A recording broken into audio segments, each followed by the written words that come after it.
My name is Dan Rapallo, and I'm a 7th generation Albany, New York resident. Albany, New York is an old city, rich in history and culture. My own family has been here for generations. I decided to research about my family's history here and set up a meeting with my Uncle Brian Dollard, our family historian and local history buff.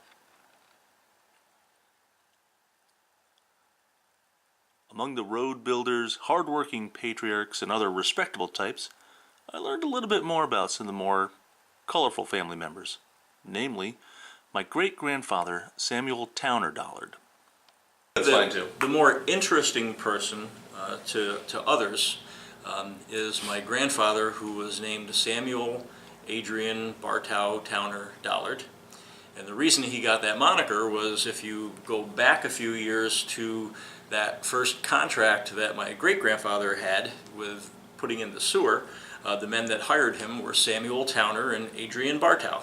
So when my grandfather was born in 1901, he named his son after those two individuals. He was not the oldest son, but he did somewhat follow his father in the construction building. He was a bootlegger, and he was a friend of Jack Legs Diamond. And some of the stories may or may not be true, but probably the one that's the most interesting to all Albany people is that he claimed that he was with Legs Diamond when Legs Diamond was shot at the home on Dove Street and State Street back in, I think it was about 1930 or so, 1935, somewhere in that area. And ultimately it turned out that it was the Albany Police Department that most likely pulled the trigger on Legs. Wow. And my grandfather claimed that he had just basically put Legs, along with another guy, to bed for the night.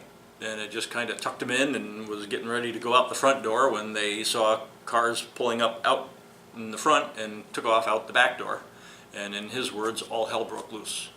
That was when the gunshots found Legs. Wow. But he had been a bootlegger for Legs and was somewhat famous for being a singer in Albany. Really? Yeah, he was one of the first people who actually sang on the radio on WGY.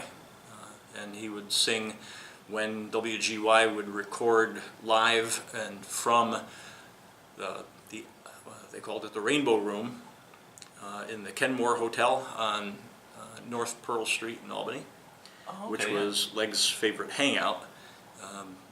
My grandfather was known to be a singer there, and in fact was hired by Legs Diamond to sing at his birthday party, which was a big event at the... Oh, I bet. Yeah. Wow. I didn't know And anything. my father told me that my grandfather probably had the best Irish tenor voice that he had ever heard. After talking to my uncle, I was intrigued to learn a little bit more about this wild time in our local history and our connection to it. During the 1920s, aka the Roaring Twenties, the United States had just passed the 18th Amendment, Prohibition, banning the sale, distribution, and consumption of alcohol.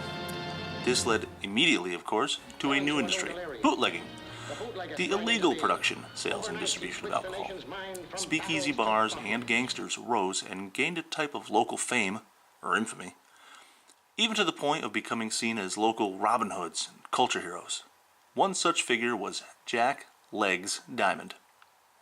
Born July 10th, 1897, Jack Legs Diamond, aka Gentleman Jack, was a bootlegger and gangster. Originally from Philadelphia and popularized in the 1960 movie The Rise and Fall of Legs Diamond, Legs was also a friend of my great-grandfather, and were both involved in the nightlife of Albany and Troy, New York.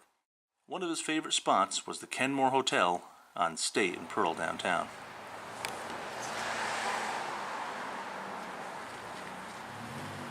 Once a popular spot for such icons as Old Legs and Babe Ruth, the building has seen better days.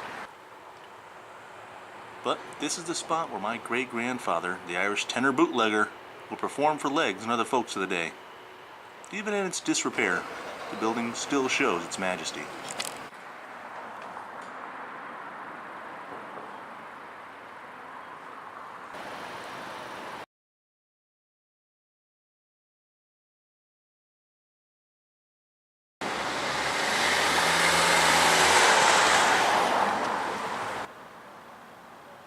1931 at 67 Dove Street, legs met his end. Cops coming in blazing in the front door, my great-grandfather hightailing it out the back door, and from what I know, hiding out in the country in the Helderbergs. In 1933, Prohibition was repealed. The wild time of bootleggers and speakeasies came to an end.